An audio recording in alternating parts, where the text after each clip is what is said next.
If you're an undocumented immigrant here in Michigan, there are some unique challenges that you definitely need to be made aware of. Hey, I'm Brett Knybel, your Michigan real estate resource, and in today's video, we'll go over everything that you need to know, including how to legally sell your home, even if you're undocumented, the additional taxes that you may face, how to sell your home if you've been deported and are now living in Mexico, and how to sign documents and receive your money from another country. If you or someone you know is in this situation, stick around because I'm breaking down every step to help you protect your investment and sell your home the right way. First, let's address the biggest question. Can an undocumented immigrant legally sell a home here in Michigan? The answer is yes. Under U.S. law, immigration status does not impact your right to own or sell property. If your name is on the deed, you have full legal authority to sell the home. Now, you don't need a social security number to sell your home, but if you don't have one, you will need an individual taxpayer identification number, ITIN, for tax purposes. You can legally hire a real estate agent, list the property, and close the sale just like any U.S. citizen. But the biggest challenge is taxes.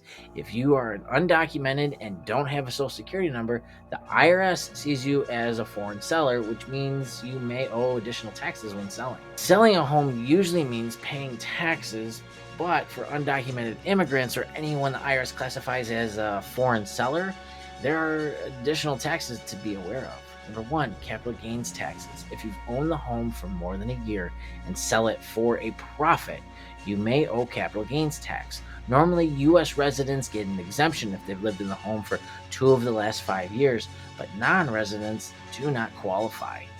Now, there's 2 types of capital gains taxes. Short-term capital gains taxes, which means if you've owned the home for less than a year, is taxed as regular income. And long-term capital gains, if you owned it longer than a year, is taxed at 15 to 20% depending on your income.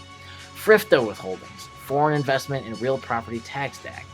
This is the biggest surprise to all undocumented home sellers, and please listen. The IRS requires buyers to withhold 15% of the sales price at closing if the seller is considered a foreign person. For example, let's say you sell a home for $300,000 and the buyer will have to then withhold $45,000 for the IRS. How to basically get around FIRPTA withholdings? If you have an ITIN number and file U.S. tax returns, you may qualify for an exemption. So filing the correct forms with the IRS, you need to file IRS Form 8288B, and this can help get some of that money refunded, but check with your CPA. Now let's talk about what happens if you are deported and need to sell your home from outside of the United States. If you've been deported but still own the home in Michigan, you can still sell it. However, doing so from another country requires a lot of extra planning. Step 1, you need to sign a power of attorney. The easiest way to handle the sale from outside the United States is assigning a power of attorney to someone that you trust in Michigan, an emphasis on trust.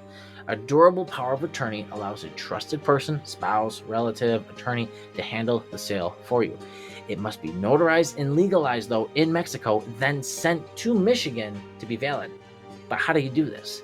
In Mexico, visit the Notario Público, a special legal notary, to draft and sign the power of attorney.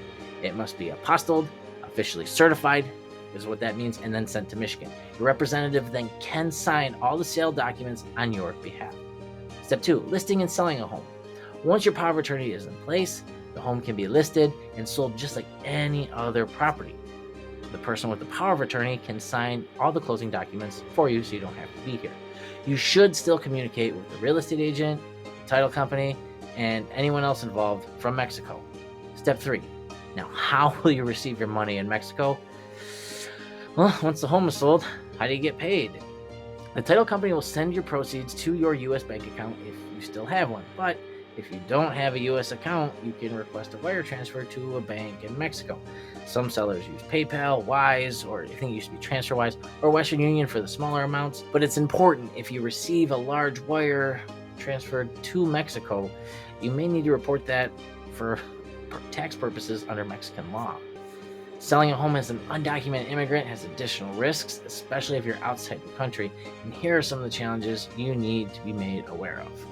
Number 1, heirs and family disputes. If you pass away and don't have a will, your home may go into Michigan probate court, and your heirs will face a lot of difficulties claiming it.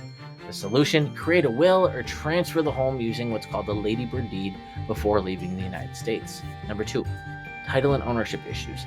If the home is under your name alone and you're deported, proving ownership from outside the U.S. can be difficult. If there are co-owners, which additional people, they may try to sell the home without your consent. Solution: keep digital copies of all of your legal documents, deeds, and mortgage statements. Number 3, bank account closures. If you no longer have a U.S. bank account, receiving money from the sale can be tricky. Some U.S. banks close accounts for non-residents. The solution: before leaving, set up a U.S. bank account with online access or open an international account, and make sure the title company you're working with can wire money internationally.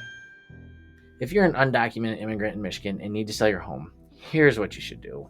Know your tax obligations, be prepared for FIRPTA withholdings and capital gains taxes, plan ahead of selling from another country, assign a power of attorney before leaving, set up a bank account and payment options, make sure that you can receive money in Mexico with that account, protect your property from legal issues. If you're concerned about errors or disputes, create wills and trusts or ladybird deeds before selling. And even though selling as an undocumented immigrant can be more complicated, it's completely legal and can be done smoothly with the right planning. If you have any questions about this process, drop them in the comments below, or if you need help selling your home here in Michigan, I'd be happy to help. Thank you for watching. I'll see you on the next video.